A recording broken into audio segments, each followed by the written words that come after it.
प्रीति की मम्मी बहुत देर से परेशान थी और प्रीति के मोबाइल पर लगातार टेक्स्ट मैसेज भी लिख रही थी। अरे ये प्रीति मैसेज क्यों नहीं पढ़ रही है? पता नहीं। ठीक हो, बस मुझे तो चिंता हो रही है। क्या हुआ? तुम इतनी परेशान क्यों हो?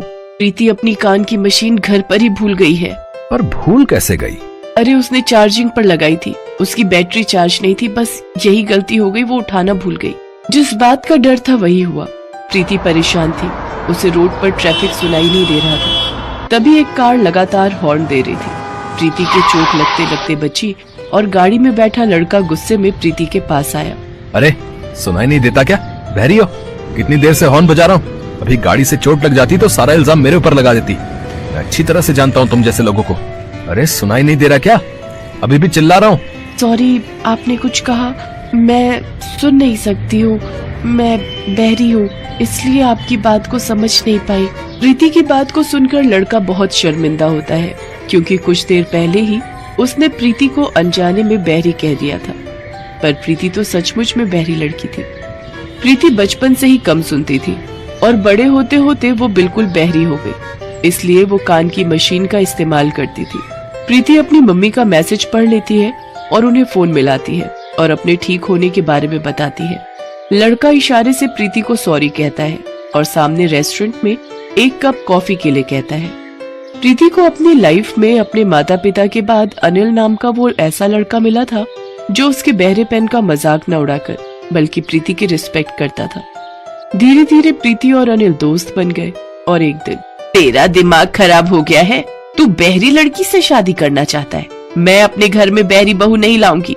भगवान ना करे, अगर मुझ में भी ऐसी कोई कमी होती, मैं बहरा होता और कोई लड़की मेरे से शादी करने के लिए हाँ नहीं कहती तो तुम क्या करती?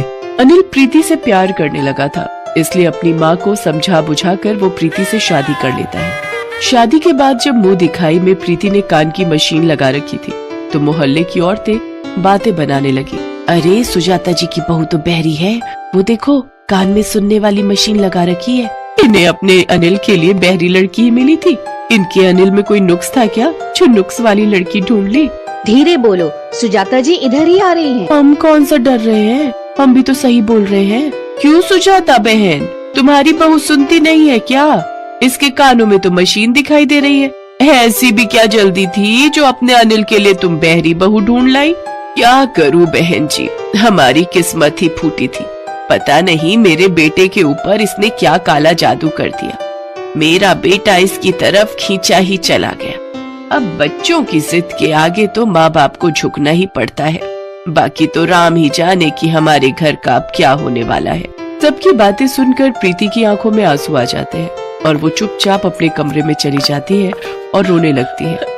प्रीति अनिल से इस बारे में कुछ भी नहीं कहती। प्रीति अक्सर ध्यान रखती थी कि वो अपनी कान की मशीन हमेशा लगा कर रखे ताकि घर में किसी को भी कोई परेशानी ना हो। एक दिन प्रीति की ननद जिसकी दूसरे शहर में शादी हुई थी वो रहने आई हुई थी। मम्मी, आपको पता है मेरे ससुराल में मेरी कितनी बदनामी हुई है? मेरी सास तो ये ताना दे रही थी कि अनिल भैया ने आखिर एक बहरी लड़की को ही अपनी पत्नी क्यों चुना, और वो तो ये भी कह रही थी कि कहीं आगे चलकर भैया के बच्चे भी बहरे पैदा। नीलिमा, तुम पीठ पीछे अपनी भाभी की बुराई कैसे कर सकती हो? मुझे तुमसे ये उम्मीद नहीं थी। तुम मेरी सगी बहन होकर जब अपने ही गलत बोलेंगे तो बाहर वालों से कैसी उम्मीद रखेंगे? प्रीति किसी को भी कुछ नहीं कहती है। वो बेचारी तो इसी कोशिश में लगी रहती है कि किसी तरह से आप सबको खुश रखे। उसने ही मुझे भेजा था तुम्हें ये बताने के लिए कि शाम को मॉल घूमने के लिए चलेंगे। तुम जब से आई हो तब से तुम कहीं भी घूमी नहीं हो, इसलिए तैयार हो जाओ। माँ और तुम दोनों हमारे साथ मॉल चल रहे हो। प्रीति की ननद तैयार होकर सीढ़ियों से उतर रही थी। अचानक उसका पैर फिसला और वो सीढ़ियों से गिर गई। इस वजह से प्रीति की ननद के पैर में फ्रैक्चर हो गया और डॉक्टरों ने उसे बेड रेस्ट के लिए बोल दिया। देखो नीलिमा बहू, ससुराल में तो मैं अकेले करने वाली हूँ। तुम अपनी माँ के घर ही रहो, यहीं तुम्हें आराम मिल जाएगा। वहाँ तुम्हारी देखभाल कौन करेगा? क्योंकि तुम्हारे पैर की हड्डी टूटी है तो ठीक होने में 2-3 महीने तो तुम्हें आराम से लगेंगे। अपनी सास की बातों को सुनकर नीलिमा का मन उदास हो गया। उसे उस वक्त प्यार की जरूरत थी, अपनों की जरूरत थी, पर उसकी सास ने तो मुंह बना लिया। प्रीति ध्यान से अपनी कान की मशीन को ठीक करके उन दोनों की बातों को सुन रही थी। तभी वो बोली, आंटी जी आप चिंता मत करो, नीलिमा दीदी जब तक बिल्कुल ठीक नहीं हो जाती उन्हें कहीं भी जाने की जरूरत नहीं है। मैं उनका पूरा ख्याल रखूंगी। अपनी भाभी की बातें सुनकर नीलिमा बहुत शर्मिंदा थी, क्योंकि वो प्रीति का कितना अपमान कर रही थी।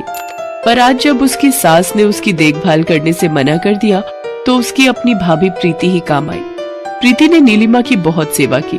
कभी कभी प्रीति के कानों में मशीन नहीं लगी होती थी तो नीलिमा उसे इशारे से समझाती थी। अनिल, हमने प्रीति को कितना भला बुरा कहा, पर प्रीति सचमुच कितनी अच्छी है, ये मुझे अब दिखाई दे रहा है। मैंने हमेशा उसकी कमी को देखा, उसकी अच्छाई को नहीं। रुक, मैं प्रीति को बुलाती हूँ। प्रीति बहू, सुन तो। प्रीति नीलिमा को दवाई दे रही थी। उसने कान में मशीन नहीं लगा रखी थी, इसलिए वो अपनी सास की बात को नहीं सुन पाई। पर सुजाता इस बात को समझ गई और वो प्रीति के पास गई और उसके कंधे पर हाथ रखा और इशारे से उसके कान की मशीन उसके हाथ में दी। ये लो बहू, मशीन लगा लो। माँ जी, आप कुछ कह रही थी, बताइए। मैं बोल रही थी कि मेरी बहू लाखों में एक है। इतना सुनते ही प्रीति की आंखों में खुशी के आंसू आ गए और वो अपनी सासू माँ के गले लग गई।